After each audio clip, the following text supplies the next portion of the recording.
Fala galera, bom dia, tudo bem com vocês? Aqui está falando o professor Giovanni. Este material é voltado para os alunos da Escola Estadual Mário Elias de Carvalho. Agora, se você for de outra escola, seja bem-vindo, fique à vontade. Espero que o material seja de muita valia para você. Esse vídeo é voltado para os alunos do 6º ano, estamos corrigindo o PET 2, semana 4, tá bom? Fique atento comigo. Antes de nós corrigirmos as atividades, vou passar alguns slides aqui explicando rapidamente sobre as técnicas de melhoramento do solo, erosão e as técnicas de prevenção à mesma, a erosão, tá bom? Então vamos lá. Primeira técnica que é importante nós citarmos sempre, né? A aração.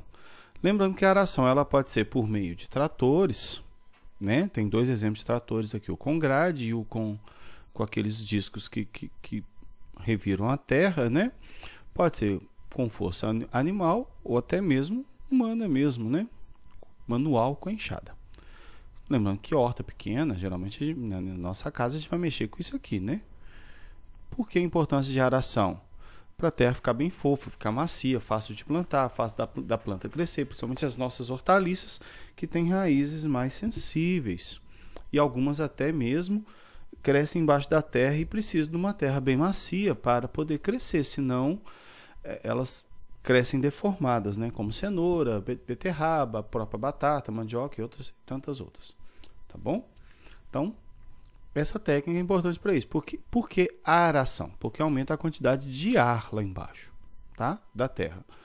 E aumenta também a permeabilidade, não só para o ar, mas também para a água, tá bom? Então, a aração é um processo importante. Pode arar muito a terra? Não, né? Tem que arar na quantidade certa, porque se arar muito a terra, pode ser lavada com a chuva, né? Que vai propiciar o que a gente vai conhecer lá depois como a erosão. Então, vamos lá. A irrigação, se falta água, a gente põe água, né? E aí tem vários processos de irrigação, tá? Tem essa aqui com o pivô, né? Esse pivô aqui é caríssimo. Tem essa aqui através desses canais, né, que retira a água e vai através desse gotejamento aqui, ó. Esse aqui é através de gotejamento. Várias culturas têm utilizado essa aqui, que desperdiça menos água. Por quê? Porque pinga um pouquinho de cada vez, não desperdiça de forma aérea, né? E geralmente a dosagem é mais fácil, né? Tem a manual, que também é boa, que não desperdiça tanta água para quem sabe trabalhar, né? E aqui tem aquele outro que é o aspersor, né? Que também a gente conhece muito. Beleza? São os meios de irrigação. Irrigação, coloca água na terra, tá? A terra tem que ter água para a planta, isso é óbvio. Agora, se já tem muita água, a gente vai fazer a drenagem.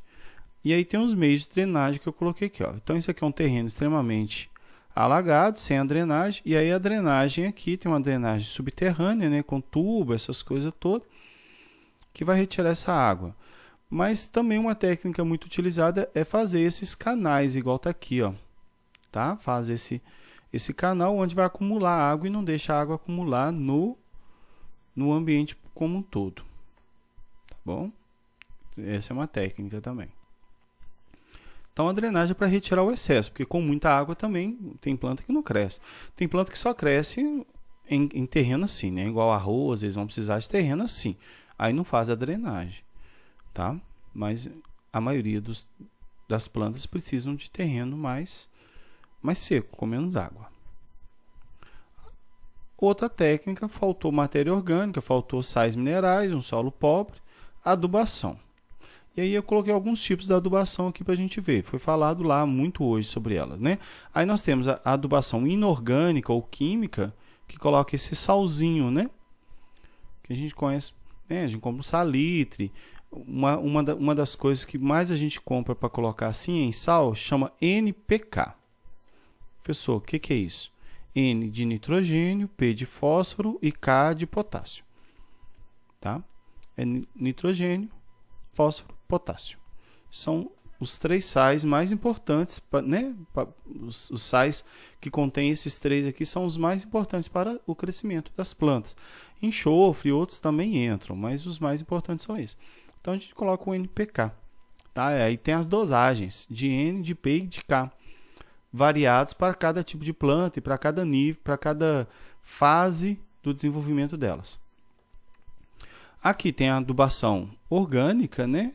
Vai colocar os restos de alimento, de plantas, casca de ovo, osso, várias coisas, né? E produz uma terra bem escura, bem forte. Qual que é melhor? Para cada realidade tem uma, né? O ideal é que utilizasse só essa aqui, ó. Por quê? Porque ela reduz a quantidade de lixo e tudo isso. Mas enfim. Aí aqui tem um sistema de adubação onde o adubo está sendo aplicado pelo próprio trator, né? Geralmente é aplicado pelo trator em grandes terrenos, né? Não tem como aplicar manualmente. E aqui tem um exemplo que a gente chama de adubação verde. Professor, é porque é verde? Não, é porque deixa os restos da planta, esse aqui é o terreno colhido, né? Aí tá os restos das plantas aqui, ó, soja ou feijão, que são ricos em nitrogênio. Aí pode fazer a rotação de cultura que a gente conhece, né? Que aí planta uma que dá muito nitrogênio, planta uma que dá muito fósforo, depois outra que vai dar carbono e depois descansa a terra. O potássio ele é consequência de tudo, tá? Ele já vai ser consequência de tudo isso. Não precisa ficar preocupado com ele, não. Assim, de colocar uma planta que produz potássio para o solo. Aí, por exemplo, planta que tem nitrogênio, as leguminosas. Professor, tudo que é legume é leguminosa? Não, leguminosa é aquela que tem aquela vagem. Ervilha, vagem, soja, feijão, né? Aí vamos plantar plantas que retiram, né?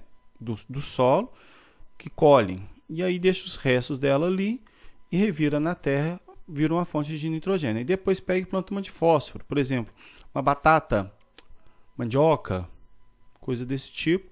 Depois uma que dá carbono, por exemplo, o milho, né? Vai ser uma fonte grande de carbono. E nunca tira o resto das plantas.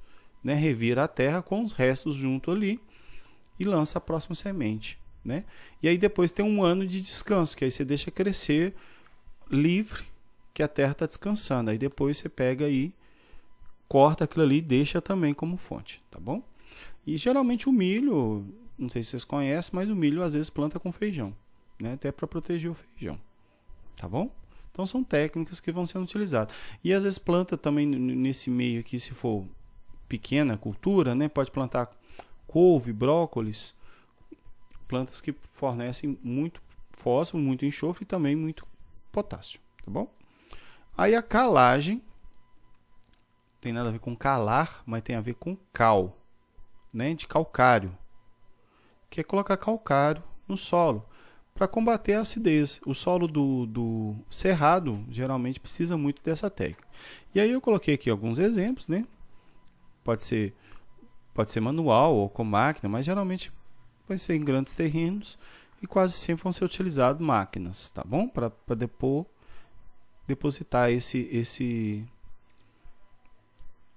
calcário, tá bom? E aí tem os tipos de calcário específicos para cada tipo de solo. Tem que ser feito um estudo do solo, etc, tá bom? O outro tema é a erosão. A professora falou lá, que é o desgaste do solo, aqui das rochas aéreas, de áreas mais altas. Essas rochas aqui geralmente não é erosão, tá? A gente sabe que é intemperismo. A erosão é bem parecido com o intemperismo, só que no solo, tá? São, né, de áreas mais altas para áreas mais baixas. Como assim? Vai desgastando, vai formando sedimentos, né, dos detritos. Ao longo dos anos, esse desgaste altera a paisagem, cursos de rios, relevos, etc. Outros. Aí tem os tipos de erosão, né? Ela pode ser pluvial, chuva, fluvial, água do rio, marinha, água do mar, glacial, água de derretimento de calotas, né? De gelo, de alto de montanha. Aqui no Brasil não tem, né? Eólica, pelo vento, e antrópica pela ação do homem, que o homem retira a floresta, retira a mata. Então, são essas as origens. E aqui tem alguns exemplos de erosão, né? Ó, tem desde sulcos, né? Sulcos mais profundos, e aí temos vossorocas e vários outros exemplos aí, né? Aqui, ó, essa aqui, ó, se você observar, provavelmente foi a água que fez o vale, né? E o vento entrou cortando também, né? Olha aqui, ó. Observe que o vento foi cortando a paisagem, cortando as encostas. Aqui também, ó, você consegue ver alguns exemplos, mas aqui é muito nítido que o vento lá tem até buraquinho, né, mais fundos. E aqui uma grande encosta que desceu, tá bom? E aí nós temos as consequências dessa erosão. A primeira, mais antrópica, né, que é o deslizamento de terra, que vai dar problemas econômicos, matar pessoas, cobrir casas, prejudicar estradas e outras coisas, tá? Então tá aí. E temos que não é diretamente antrópica, mas nos afetará um dia, direto ou indiretamente, né? Vai chegar em nós, que é o assoreamento, que é esse acúmulo de sedimentos no fundo dos rios que vai subindo o leito do rio, né? Vamos dizer assim, o rio vai ficando mais raso. Aí às vezes dá esses bolsões de areia no meio do rio, tá? Isso aqui é extremamente prejudicial para o rio, porque aí a água não vai ficar, não vai permanecer aqui, né? Pode acontecer transbordamentos, muda o curso do rio, seca o rio. Olha os prejuízos. Lembrando, nós precisamos de água para sobreviver. Tá bom? Então um dia vai chegar em nós a conta disso. E aí vamos para as técnicas que previnem essa erosão. Então a primeira é manter as matas das encostas, né? Porque a mata ela tem raiz forte, segura a terra e impede a erosão. Apesar daquela outra figura lá ter uma mata junto, mas se não fosse a mata seria maior aquela erosão lá, né? E aí aqui também tem o exemplo também das matas ciliares, né? Que vão proteger o leito dos rios, que aí impede a terra de descer e de invadir o rio, né? Assim como os cílios protegem os olhos, as matas ciliares protegem a água, né? Então é aquela mata que envolve o rio. E é lei federal, né? Aqui em Contagem parece que a lei federal não existe, porque a prefeitura está liberando as construtoras ocuparem as regiões de leito de rio, não só ali perto do Itaú, mas no centro de Contagem tem vários casos, porque aqui em Contagem outros interesses prevalecem ao interesse público verdadeiro, que é a preservação do rio e do meio ambiente, né? Não vou entrar nesse mérito, mas outros interesses prevalecem. Então, aqui as técnicas, outras técnicas que tem, que são artificiais, que são as curvas de nível, né? Que quando for plantar lá, ele tem que pegar e obedecer o formato do terreno, né? O terreno é encosta, isso aqui está vindo de cima, mas pensa, isso aqui é uma descida, tá? É um morro. E aí você vê que as curvas vão obedecendo à medida que o morro vai mudando, tanto o seu formato quanto a altitude, tá? Esse aqui tá legal que ele manteve aqui a mata ciliar, ele manteve aqui, ó, também, ele manteve na encosta mais acentuado uma mata também para manter. Tá mais legalzinho. Não é totalmente legal, mas tá legalzinho. E esse aqui também, ó, é outra técnica que chama terraço, tá? Faz o degrauzinho ou degraus, né? Degraus de nível. Faz o degrauzinho mesmo de pedra e planta ali. Muitas viniculturas, né, plantio de uva em encostas, utilizam essa técnica. Não só no Brasil, mas na Itália, né, você vai ver muito isso aí, que eles falam que planta as uvas no meio das rochas, mas não é exatamente no meio das rochas, né? Tá seguindo essa técnica aqui, tá bom? Então, são essas as técnicas, e aí vamos corrigir o exercício sobre o sistema agroflorestais, que é uma das técnicas de melhoramento do solo, né? Então, o que são sistemas agroflorestais? São formas de uso ou manejo da terra, nos quais se combinam espécies arbóreas com cultivos agrícolas e ou criação de animais, de forma simultânea ou em sequência temporal, e que promove benefícios econômicos e ecológicos. Isso aqui estava no texto lá do PET, tá bom? Eu peguei a resposta direto lá do PET.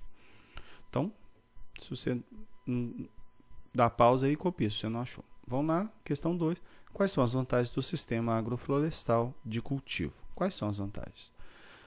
Então, eu apresento como principais vantagens: frente à agricultura convencional, a fácil recuperação da fertilidade dos solos é uma grande vantagem, o fornecimento de adubos verdes, o controle de pragas, né, tanto de ervas daninhas quanto também predadores, né, herbívoros, porque aí você manteve, aí tem competidor e tem também predador para eles ali naquela região, né? E aí tem outras vantagens aqui, ó, custo de implantação e manutenção reduzidos, a diversificação na produção aumentando a renda familiar, porque vai produzir mais de um tipo de coisa, assim como a melhoria na alimentação, melhoria na estrutura e fertilidade do solo devido à presença de árvores que atuam na ciclagem de nutrientes, né, tanto carbono quanto nitrogênio, quanto fósforo, a redução da erosão, porque se eu mantenho a floresta, as encostas não descem, né? Aumento da diversidade de espécies e recuperação de áreas degradadas. Então, são essas vantagens, tá? Viu? Apontando várias vantagens. E todas essas estavam no texto. 3. Por que o modelo de sistema agroflorestal não é considerado uma solução integral para a perda da biodiversidade? Esse não estava no texto. O tamanho reduzido da área coberta não contempla muitas espécies animais, tipo onça, não vai dar para ficar lá, né? As espécies vegetais também são selecionadas, o que não aumenta tanto a biodiversidade. Porque geralmente esses agroflorestais a pessoa plantou, né? Aí ela vai escolher uma árvore que traga vantagem específica e às vezes ainda registrada para poder vender a madeira dela também, né? Então, elas são pré-selecionadas, então não há tanto incentivo quanto a biodiversidade nesse local, tá? Ou então pode pegar uma planta, uma árvore que produz um fruto específico, então não vai ter tanta biodiversidade, mas tem, né? Aumenta perto do que é uma monocultura apenas, né? Quilômetros e quilômetros de soja, como a gente vê em alguns lugares aqui no Brasil, que não traz vantagem nenhuma para o meio ambiente. Ou de eucalipto, né? Que é pior ainda do que a soja. 4. Por que as agroflorestas se encaixam no modelo de agricultura sustentável? Então, eu trouxe também do texto, tá? O modelo agroflorestal visa compatibilizar o desenvolvimento econômico da população rural. Então, olha, agricultura sustentável, desenvolvimento econômico da população rural com a conservação do meio ambiente. Então, isso é o que identifica a sustentabilidade.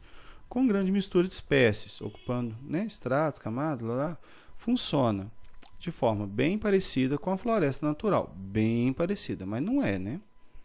Em termos de ciclos de nutrientes, regulamentação do ciclo hídrico, interação com a atmosfera, etc. Então, por isso que ele é sustentável, porque ele conserva o meio ambiente com toda essa ideia, sendo bem parecido com a floresta natural. 5. Além do sistema agroflorestal, há outras formas de cultivo que têm preocupação ambiental, como a agricultura orgânica. Então, pergunta o que você conhece desse cultivo e pede para você fazer um texto, né, sobre esse cultivo e sobre alimentos orgânicos. E claro que eu não vou colocar um texto aqui para você, mas vou colocar uns tópicos. Tá? Primeiro tópico. Ele usa restos orgânicos como adubo. Isso reduz o lixo, né? Reduz o volume do lixo, porque é menos coisa que vai para o aterro sanitário, né? Então, já reduz a quantidade do lixo. Usa a técnica de adubação verde, né? Que a gente viu lá atrás, que deixa os restos das plantas, quer dizer, menos lixo ainda, né? Menos queimada e outras coisas. Preserva a biodiversidade, né? Por quê? Porque esses restos orgânicos servem de alimento para os animais do solo, né? E também os micro-organismos que vão trabalhar na decomposição. O outro detalhe é que pode levar uma alta produtividade, se ela for bem feita, tá? Pode ter uma altíssima produtividade. O solo que possui maior volume de matéria orgânica em decomposição pode ser chamado de mais saudável, né? Vamos dizer assim. Por quê? Porque ele é mais aerado, ele é mais fofo, ele é mais permeável, ele segura mais a água e tem várias outras vantagens. Ele vai exigir menos irrigação, né? Evita contaminação com agrotóxicos, o que é danoso à saúde humana e de todos os animais. Hoje, lá na aula, falava sobre essa poluição, né? Esse acúmulo na vida dos animais e na saúde humana, né, no corpo humano, vai levar ao desenvolvimento de câncer, tá? Agrotóxico é igual a câncer. Sim. Dói dizer isso, mas é a verdade. Então, no seu texto, utilize alguns desses elementos. Fique bem, envie as fotos e até a próxima. Lembrando, provavelmente nós vamos ter a semana 5, hein? Com Deus e até lá.